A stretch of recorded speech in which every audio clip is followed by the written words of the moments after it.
Is science enough to explain all evidence?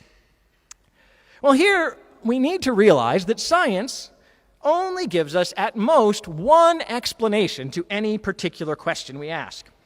And that explanation is in terms of what we would call efficient physical causes. It's a mechanistic explanation. So when we need to decide, and when we get that answer, we need to decide if that answer is always complete or satisfying. So for example, consider this question. Is the universe governed by random chance? So if I was to give a scientific explanation of that, I might note that there is a variable known as entropy that measures the amount of disorder, the amount of randomness in a system.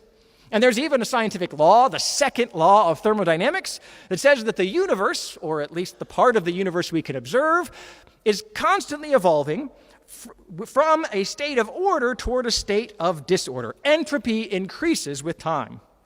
And this drive toward higher entropy or higher disorder can be used to explain countless chemical phenomena. It explains why ice cubes melt.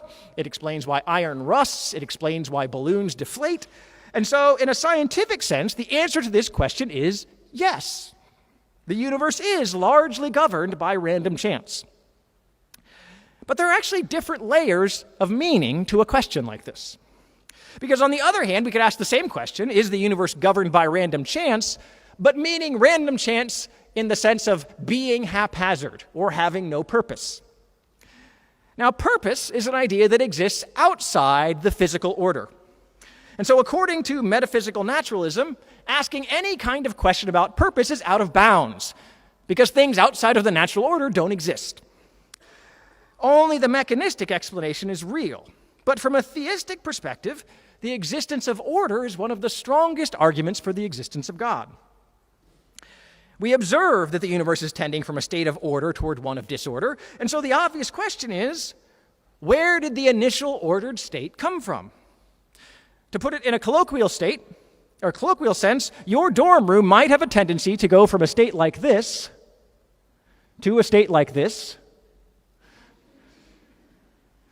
But if you come along and you see a room that started out like the top room and ended up like the bottom room, you can be pretty sure that there was someone who came along and organized it in the first place.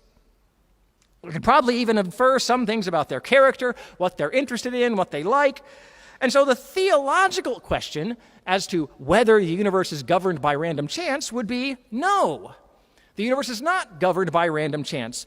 Because it started out in some ordered state, we could infer, potentially, that it was created and governed by a God of order. And so we see that while science can, in some sense, always explain the evidence, the explanations of science sometimes are unsatisfying. They feel incomplete. They only ever explain part of what we might want to know about a given phenomenon. And so we're left feeling like there might be something more.